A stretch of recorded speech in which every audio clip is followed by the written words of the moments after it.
이제 선거가 얼마 남지 않았습니다. 여러분 선거에는 꼭 참여하시고 누구의 말을 듣는 게 아니라 소신껏 또 일방적인 생각을 갖지 마시고 꼼꼼히 살펴보시고 그런데 꼭 하고 싶은 말은 이 말이에요.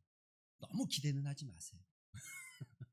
너무 기대하면 마음이 많이 상하니까 너무 기대하지 마시고 우리가 여러 번 기도해보고 기대해보고 또 바뀌어보고 수없이 했지만 너무 기대하기보다 누가 되든 열심히 기도해줘야겠다 이런 마음으로 여러분 선거는 참여했으면 좋겠습니다. 할렐루야. 여러분 선거가 매년 4년에 한 번씩 돌아오고 이런저런 선거가 있지만 우리가 희망을 가지고 선거에 참여하지만 사실 방금 전에도 얘기했지만 정치가 어떤 선거가 우리의 참 소망이 아닌 것을 우리가 여러 번의 경험을 통해서 알게 되었죠. 우리의 소망은 그런 데 있지 않고 예수 그리스도께 있습니다. 할렐루야. 우리의 소망은 하나님께만 있습니다. 믿으십니까? 여러분 우리가 소망을 걸 수 있는 건 말씀뿐이 없고 우리가 소망을 걸 수 있는 것은 주님뿐이 없습니다.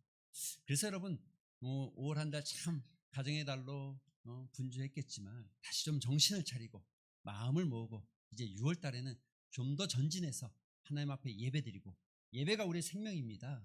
예배가 우리의 힘이고 예배의 성공이 인생의 성공인 줄로 믿습니다. 믿으십니까?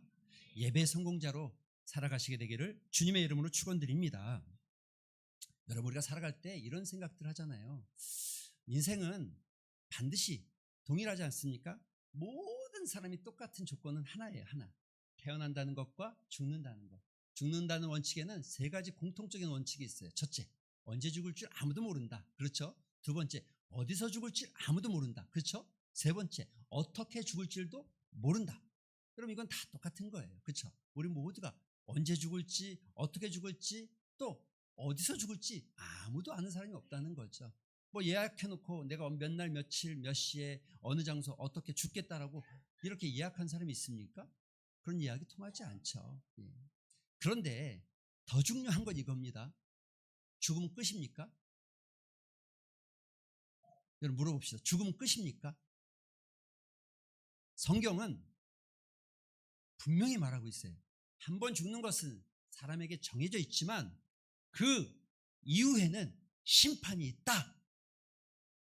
또 예수님께서 우리를 위해서 하늘 보좌에 계시고 우리를 위해서 우리의 처소를 예비하시겠다라고 말하고 있습니다. 이 땅의 장막이 무너지지만 하늘의 장막이 있다라고 고린도전서 말하고 있습니다. 여러분 믿으십니까? 이 땅의 생이 마지막이 아닙니다. 우리는 다음 생은 있죠. 다음이 있다는 거예요. 다음이 있다는 전제하에 우리가 기억해야 될 단어는 천국과 지옥이 있다는 거죠. 믿으십니까? 할렐루야. 여러분 믿으십니까? 천국과 이런 얘기하면 이런 생각하는 거예요. 이거 그냥 종교적인 단어고 누구 본 사람 있어? 이러면서 아무도 본 사람도 없는데 천국과 지옥이 있겠어? 마치 무슨 판타지나 공상 과학에나 나올 만한 이야기처럼. 그런데 여러분 천국이 없으면 여러분 우리 이렇게 예배 드리는 거 이거 뭐하러 드리는 겁니까? 왜 드리는 겁니까? 드려서 뭐 하게요? 천국도 없고 우리 예배 드려서 뭐 할 거예요? 여러분 천국 없는데 착하게 살면 뭐 합니까? 어떤 친구한테 왜 착하게 사냐고 그랬더니 나쁜 짓 왜 안 하냐고 그랬더니 걸릴까 봐 하는데 걸릴까 봐 감옥에 갈까 봐. 그 말도 맞기는 맞아요. 그렇지만 여러분 걸려서만 안 합니까? 솔직히 말해서 우리가 보이지 않는 곳에서 침도 좀 뱉고 그렇죠? 휴지도 좀 버리고 솔직히 말해서 남들이 안 볼 때 살짝 옆집에 쓰레기통에다가 우리 쓰레기 갖다 버리기도 하고 회사에서 여러분 우리가 일하다 보면 그런 일 없어요? 그런 일 있잖아요. 내가 이 프로젝트 하는데 옆에 친구가 너무 잘하는 것 같은데 옆에 친구가 너무너무 잘 나가는데 잘 나가고 또 성과도 좋으니까 괜히 시샘이 좀 나니까 자리를 살짝 비웠어요. 아무도 안 봐. CCTV도 없어. 내가 컴퓨터 그냥 쓱 파일 하나 지워놓고 간들 그렇게 하면 되지 왜? 그렇게 왜 안 하십니까? 하셔요. 천국이 없으면 그렇게 해도 되죠. 그거 해서 걸리지 않고 감옥에 갈 일 없잖아요. 그렇지만 우리는 천국을 믿고 있고 하나님 보신다는 것을 확신하기 때문에 여러분, 우리가 하나님 앞에서 선하게 살아가는 건 단순히 그냥 윤리 도덕적인 문제가 아니라 이 땅의 생이 마지막이 아니고 그 다음 생이 있기 때문에 그 다음 생을 준비하는 거죠. 마치 수험생이 대학을 가기 위해서 자기의 시간을 쪼개고 하고 싶은 일을 안 하면서 공부하는 것처럼 우리 욕심대로, 우리 욕망대로, 내가 하고 싶은 대로 다 하고 살아가는 삶이 아니죠. 왜요? 천국이 있으니까. 이 땅의 시간은 잠깐이지만 천국의 시간은 영원한데, 천국이 있기 때문에 우리가 이 땅에서 다 모든 것을 내 욕심대로, 내 욕망대로, 내가 하고 싶은 대로, 그게 악이든 나쁜 거든 하고 살아가는 게 아니잖아요. 왜요? 천국이 있으니까. 거꾸로 천국이 있다는 건 무슨 얘기예요? 지옥도 있다는 거잖아요. 그렇죠? 지옥도 있는 거잖아요. 성경은 명확하고 정확하게 천국과 지옥에 대해서 이야기하고 있습니다. 이것을 한 번도 창세기부터 요한계시록 마지막까지 이 부분이 빠진 적이 없어요. 지옥도 있습니다. 그래서 우리는 지옥에 가지 않기 위해서 최선을 다하는 것이고 믿음의 삶을 사는 거죠. 여러분, 이런 말이 있어요. 뭐 유교에서 나온 말인 것 같은데, 고사성에 보면 이런 말이 있어요. 적선지가 필류 여경. 선을 쌓으면, 착한 일을 하면 반드시 남는 경사가 있을 것이다. 일반 사람들도 우리가 살아가면서 선하게 살면 반드시 남는 것이 있을 거라는 거예요. 남는 것이.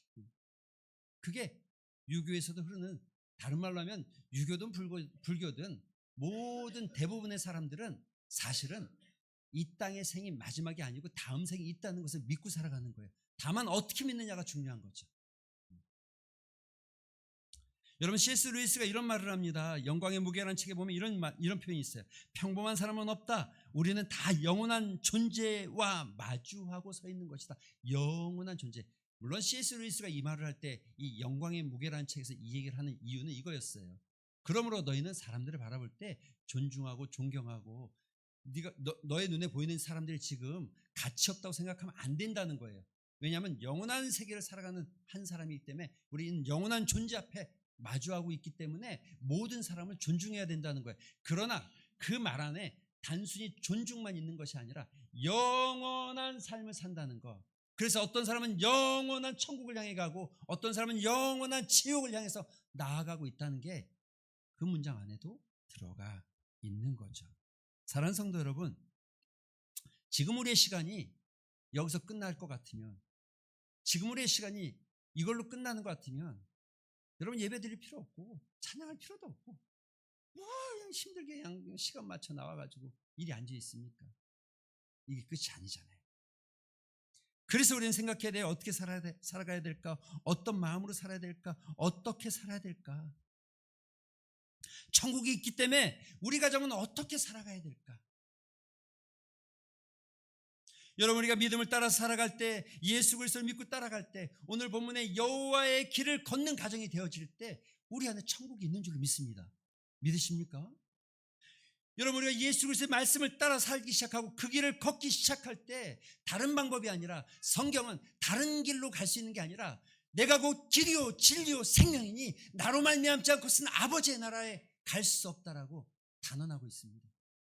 그래서 여러분, 그래서 우리가 죽은 후에 천국이라는 그곳에 가기 위해서는 예수 그리스도께서 가신 그 길을 따라가야 되는 거죠. 믿으십니까? 그런데 저는 이게 얼마나 큰 은혜냐면, 단순히 천국을 바라보고 사니까, 그래서 이 땅 가운데 내가 예수 믿고 복음을 따라서 살고 힘들게 사니까 이 땅에는 아무것도 누리는 게 없고 그냥 천국의 소망만 가지고 고난 중에 견디면서 살아야 되는 것인가? 여러분, 그렇지 않아요.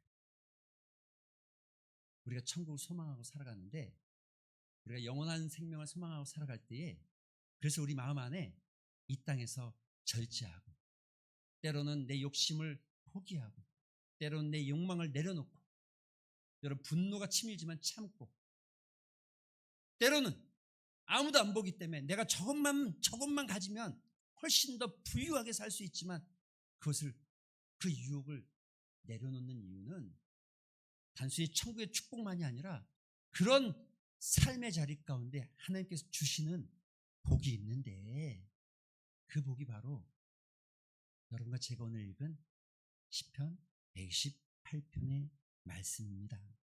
시편 128편은 소위 말해서 성전을 올라가면서 부르는 찬양이라고 합니다.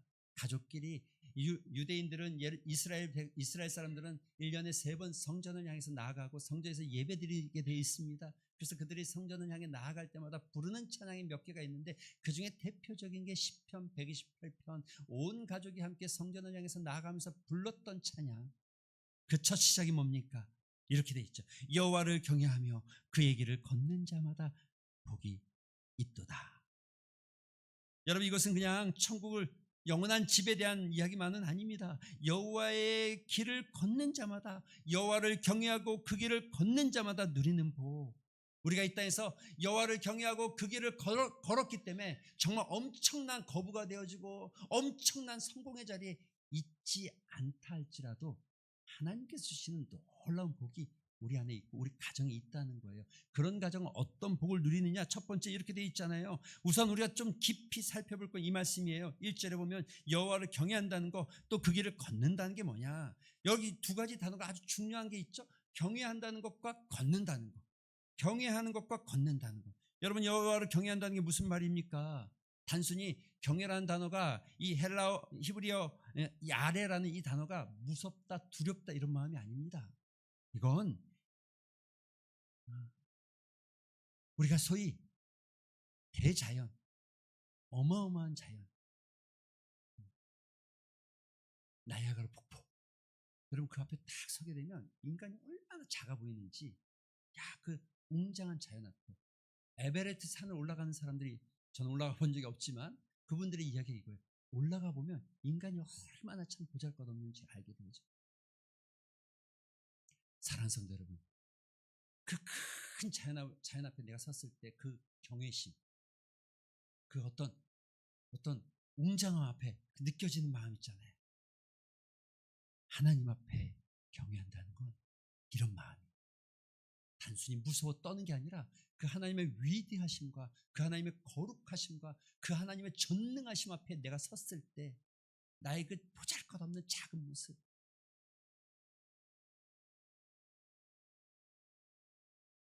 그래서 우리는 그 앞에 설 때마다 단순히 무서워하는 게 아니라 경건한 떨림, 거룩한 존경, 깊은 영성에서 나오는 어떤 두려움, 이런 걸 느끼게 되어 있죠.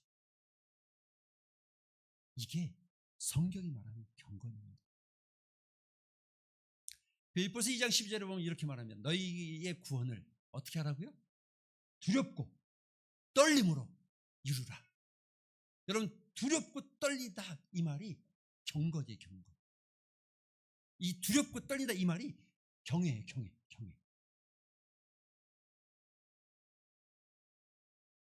하나님 앞에서, 그 거룩하심 앞에서 내가 그 거룩하심 앞에 서 있음을 느끼면서 살아가는 것, 이건 종교적 생활이 아닙니다. 살아계신 하나님에 대한 분명한 믿음의 고백과 그분 앞에 서 있음을 고백하는 것, 경외하는 것. 그 길을 걷는다. 여러분, 그 길을 걷는다는 게 무슨 말입니까? 단순히 걸어가는 동작, 이 발을 움직이는 동작을 이야기하는 게 아닙니다. 걷는다는 건 방향을 정하는 거예요. 방향이 정해져요.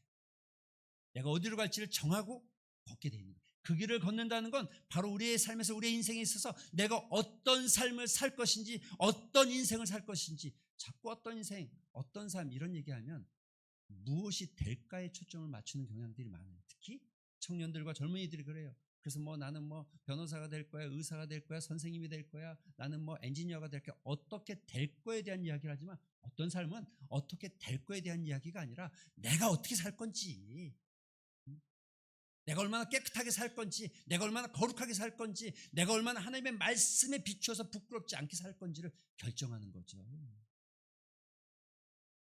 방향을 정하는 거예요. 방향을. 향로를 정하는 거예요. 향로를. 수많은 길들 속에서 내가 어떤 길을 갈지를 선택하라는 거예요. 그 길을 걷는다는 건 그 선택 속에 있다는 거예요. 여호와께서 가신 길, 예수님께서 가신 그 길을 따라가겠다라고 선택한다는 거예요. 그럴 때 어떤 은혜가 있습니까? 2절에 보니까 이렇게 표현하죠. 너가 내 손이 수고한 대로 먹을 것이다. 너가 복되고 형통할 것이다. 저는 이 수고한 대로 먹는다는 게 이게 얼마나 큰 복인지를 여러분 알았으면 좋겠습니다. 우리가 수고한다고 해서 우리 인생의 열매를 다 우리가 누리는 게 아니에요. 내가 땀 흘려도 내가 벌어들인 것을 다른 사람이 누리기도 하고, 내가 애써 뭔가 만들었어도 나는 아무것도 누리지 못하는 사람도 많습니다. 여러분, 일확천금을 꿈꾸는 인생이 아니라, 한탕주의를 꿈꾸는 것이 아니라, 내가 수고하고 애쓴 것에서 하나님께서 나에게 주어지는 은혜를 누리는 것. 특별히 우리 중고등부 친구들, 청년들이 그런 걸 좀 마음에 새기면 좋겠어요. 한탕주의를 쫓아가지 않고. 평생 일해도 그 열매를 다른 사람에게 넘어가거나 다른 사람이 차지하는 경우도 많습니다. 그러나 여호와를 경외하는 자, 그의 인생은 여호와께서 그를 지키시기 때문에 그 수고의 열매들을 먹을 수 있고, 수고한 것의 열매를 거둬들일 수 있는 기쁨이 있다는 거죠.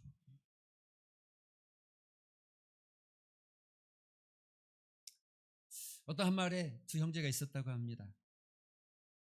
형은 평생 신앙생활을 지키며 살아왔고, 동생은 성공을 쫓아서, 그래도 동생이 성공했어요. 정말 성공했어요. 잘 됐어요. 세상적으로 이름이 알려진 부자가 될 만큼 아주 큰 성공자가 됐어요. 시간이 30년쯤 흘렀습니다. 두 가정의 모습을 보니까 형의 자녀들은 아버지를 따라서 신앙생활을 하고 부모를 공경하고 손주들과 함께 손잡고 교회를 나가고, 비록 조금 작아 보이지만, 없어 보이지만 가정의 평안이 흘러가고, 그런데 동생의 거부가 되어지고 성공한 그 동생의 가정은 자녀들이 돈 가지고 싸우기 시작하고 유산 가지고 다투기 시작하고. 그러면 이런 일들은 굳이 이름을 들어 설명하지 않아도 우리가 너무 잘 접하는 일들이 있죠. 사랑하는 성도 여러분, 오늘 여호와를 경외하는 그 길을 걷는 자의 가정이 되시기를 바랍니다. 그때 주어진 두 번째 복은 이거죠. 내 집 안방에 있는 내 안에는 결실한 포도나무 같으며. 정말 성경에 나타난 아주 멋진, 아내를 표현하는 아주 멋진 문구가 있다면 저는 이 문구라고 생각합니다. 여러분 보세요. 결실한 포도는요, 포도의 상징은요 기쁨과 즐거움입니다. 그런데 이 기쁨과 즐거움이 어디에 있어요? 안방에 있어요. 안방에. 그래서 집안에 들어오는 모든, 나갔다 들어오는 모든 사람들이 아내로 인해서 기뻐하고 즐거워하고 마음의 평안을 얻게 되어지고, 어머니로 인해서 기뻐하고 즐거워하고 마음의 평안을 얻게 되어지고. 여러분, 이게 복된 가정 아닌가요? 밖에 나가서 억만금을 벌어다 주는, 그래서 자녀들에게 돈을 주면서 너네가 알아서 써라 라고 말하는 게 행복한 가정입니까? 아이들이 공부하고 지쳐서 들어와도, 들어오면 엄마가 있고 아내가 있고 그 엄마로 기뻐하고, 그 엄마가 차려준 작은 밥상에 즐거워하고.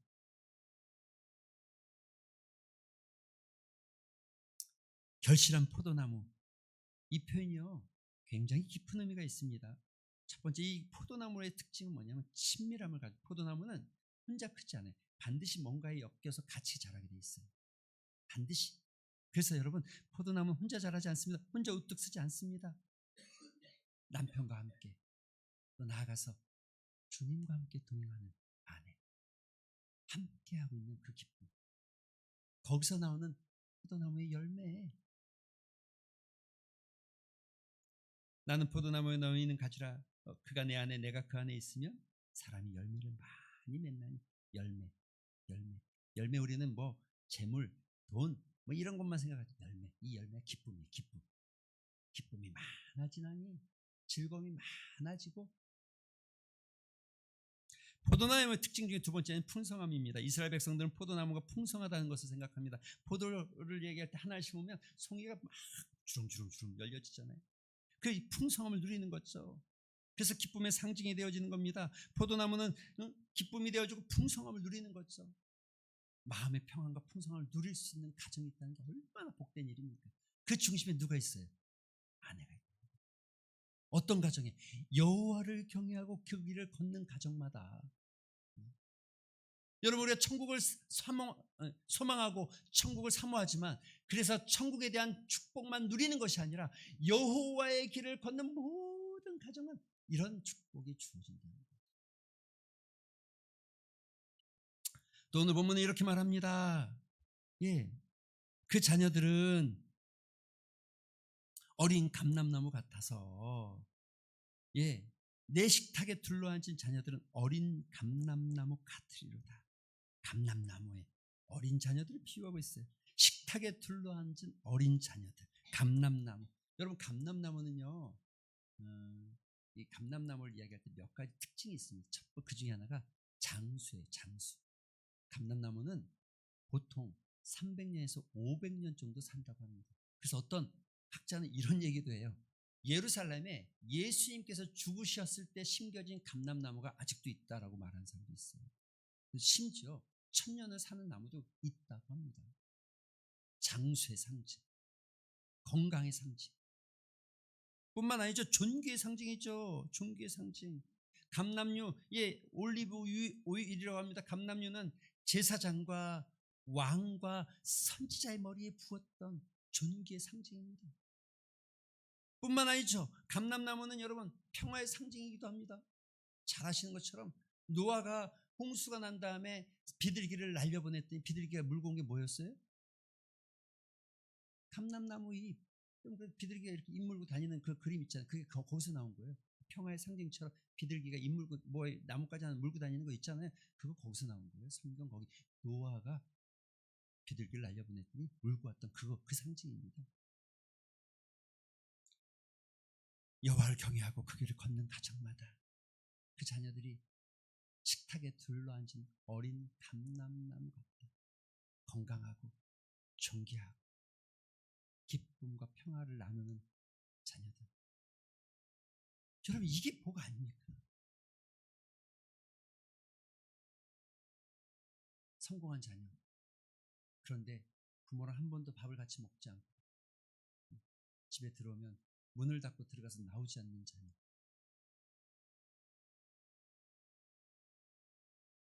엄마를 부를 땐 딱 한 가지 조건뿐이 없어요. 돈, 카드. 부모를 찾을 땐 딱 한 가지. 돈, 카드.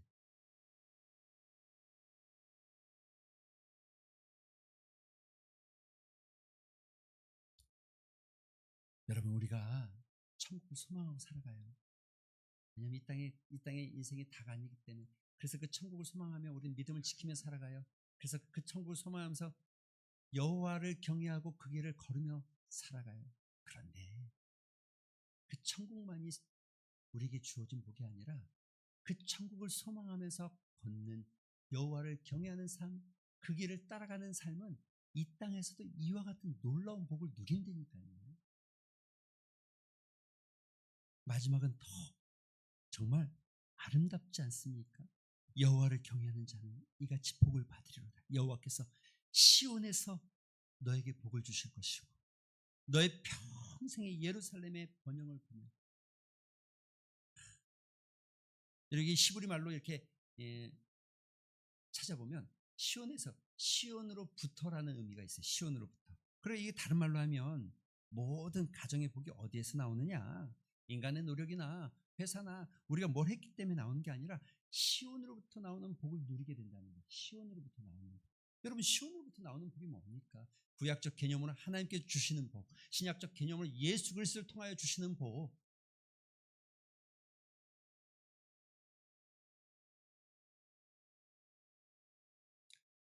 그리고 마지막 6절에는 내 자식의 자식을 볼지어다.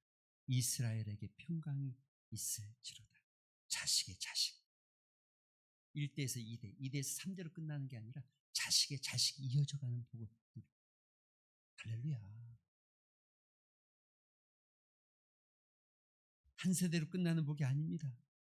어린 감람나무 같은 그 자녀들이 또 어린 감람나무를 만들어내고 또 어린 감람나무가 세대가 세대를 흘러가면서 하나님의 복을 시온에서부터 흘러나오는 복, 하나님으로부터 흘러나오는 복, 예수 그리스도로부터 흘러나오는 복을 누리는 가정. 5월달이 가정의 달이었어요. 그래서 첫째 주에는 누가 어린아이입니까? 라는 제목으로 여러분에게 설교 말씀을 나누었고, 둘째 주에는 그때서야 알게 되는 것이라는 제목으로 여러분에게 말씀을 나누었어요. 셋째 주, 지난주에는 한 권이면 충분합니다 라는 말씀을 함께 나누었어요. 그리고 오늘은 정말 마무리하면서 여러분, 우리가 꿈꾸는 가정이 무엇인지, 정말 우리 가정이 어떻게 되기를 소망하는지, 하나님 안에서 어떤 가정이 되기를 소망하는지, 모든 가정들이 시온에서 흘러나오는 하나님의 복을 누리고 그 복이 자식의 자녀의 이어지며 마지막까지 그 가정에 샬롬, 평강이 가득한 가정, 그 은혜가 있기를 주님의 이름으로 축원드립니다. 말씀을 맺으면서 여러분, 오늘 말씀을 좀 깊이 묵상하면서 우리의 영혼을 진단하는 질문을 좀 드리겠습니다. 여러분, 첫 번째 이런 질문을 드려보고 싶습니다. 나는 지금 천국과 지옥이라는 단어를 들을 때 그것이 정말 살아있는 실제로 느껴집니까? 아니면 멀리 허상, 판타지로 느껴집니까? 여러분, 천국은 실제입니다. 천국은 죽어서 가는 것 같지만 이 땅에서부터 시작되어지는 겁니다. 두 번째, 나의 가정은 무엇 위에 세워지고 있는지, 우리의 가정은 무엇 위에 세워지고 있습니까? 재물입니까? 직업입니까? 명예입니까? 아니면 여호와를 경외하며 그 길을 걷는 토대 위에 세워지고 있습니까? 세 번째, 우리 가정의 모든 구성원들, 배우자와 아내와 또 손주까지 천국을 향해 걸어가고 있는지, 그 길을 걷고 있는지, 이 세 가지 질문을 깊이 묵상하면서 우리 함께 합심해서 기도하는 시간 가졌으면 좋겠습니다.